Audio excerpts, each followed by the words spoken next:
I've watched a lot of capable people over the years. People with more talent than they knew what to do with.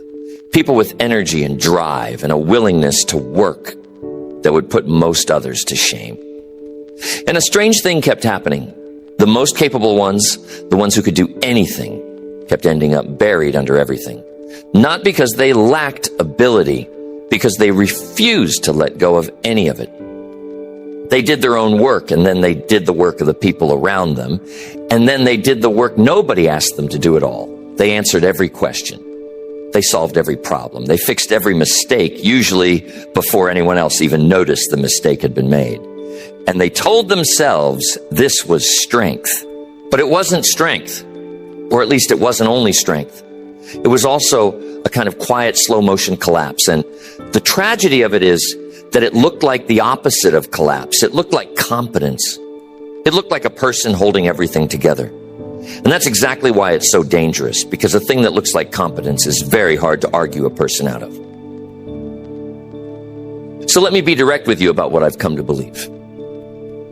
The habit of doing everything yourself is one of the most expensive habits a person can have. And almost nobody counts the cost, because the bill doesn't arrive all at once. It arrives in small, quiet installments over years, and by the time you notice how much you've paid, you can't remember what you were even buying. Let's talk about where this habit comes from, because I think it matters. Nobody decides one morning to become the person who does everything. It grows the way a callus grows, one small friction at a time, until the thing that used to hurt doesn't register anymore. Maybe you were the one who could be counted on. Early in life, someone leaned on you, and you didn't let them down. And it felt good to be reliable. So you became more reliable.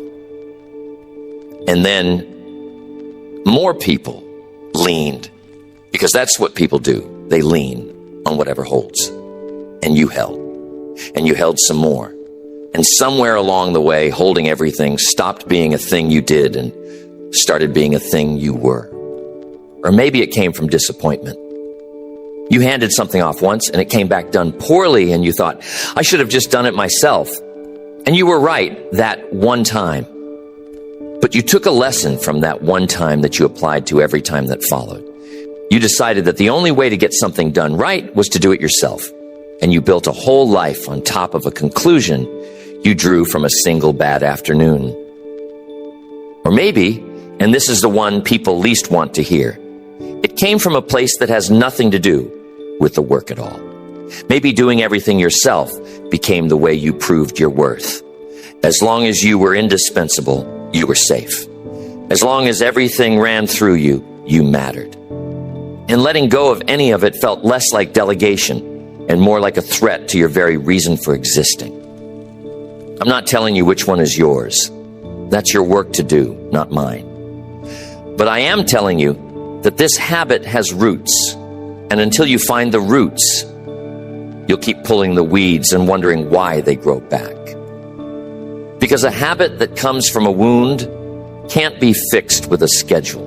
It can only be fixed by healing the thing underneath it.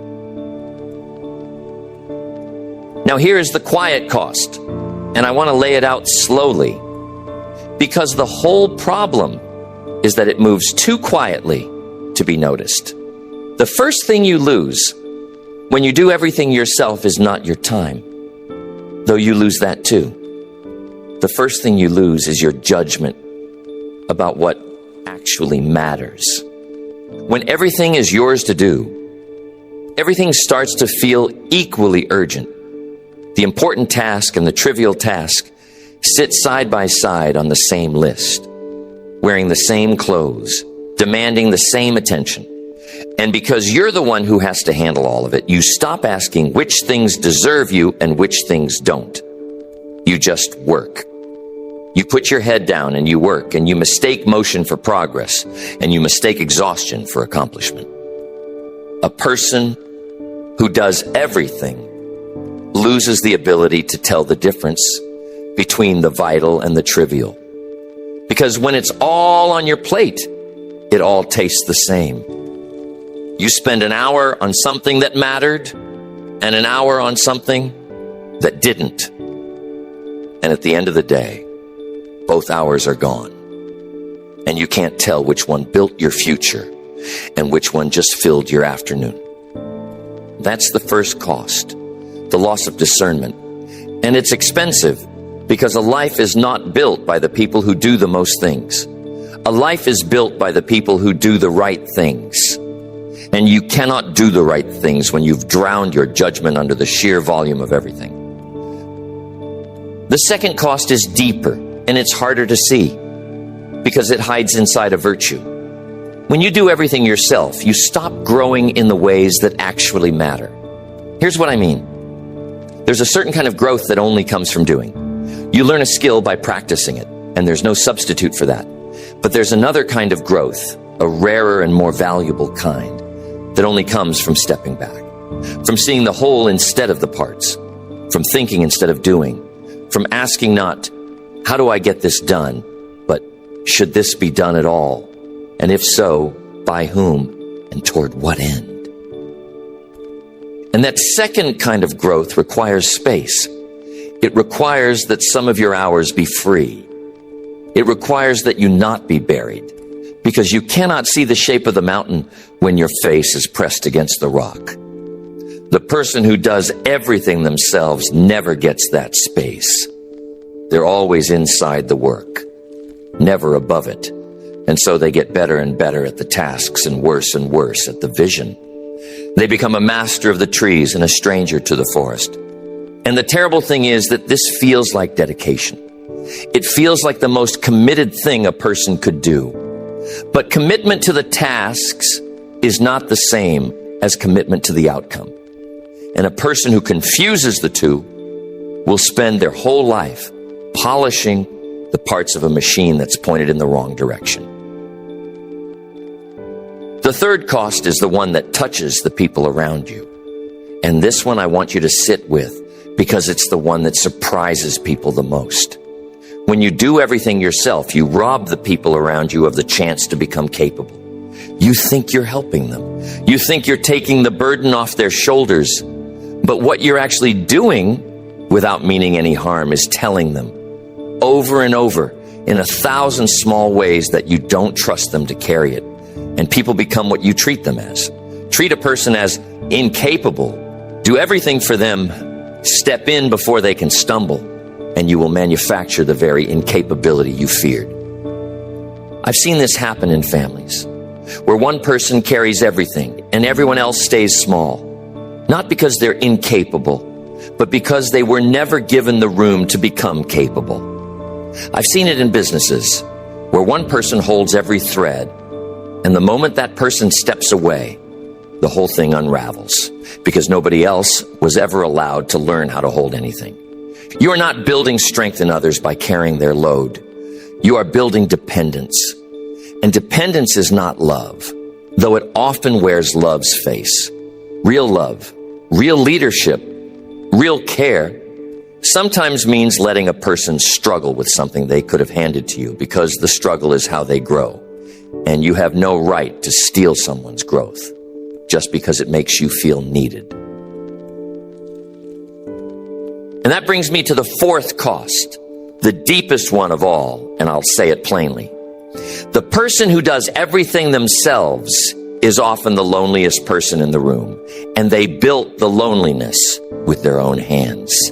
Think about what it means to be the one who carries everything.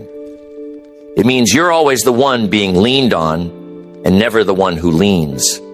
It means you're the source, never the recipient. It means that when you're tired, there's no one to hand things to, because you never let anyone learn how to hold them.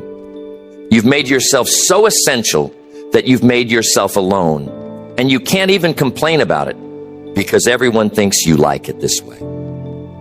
Everyone thinks this is who you are. And maybe you told yourself it's who you are too, but nobody was built to carry everything. That's not strength. That's a slow crushing under a weight the human frame was never designed to bear alone.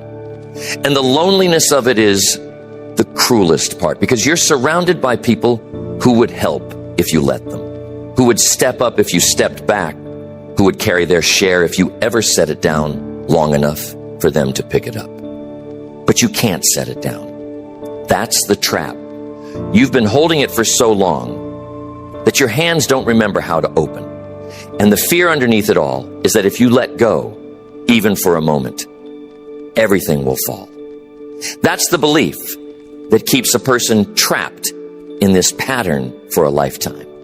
The belief that they are the only thing standing between order and collapse. So let me challenge that belief directly, because I think it's a lie. And it's a lie that costs people their whole lives.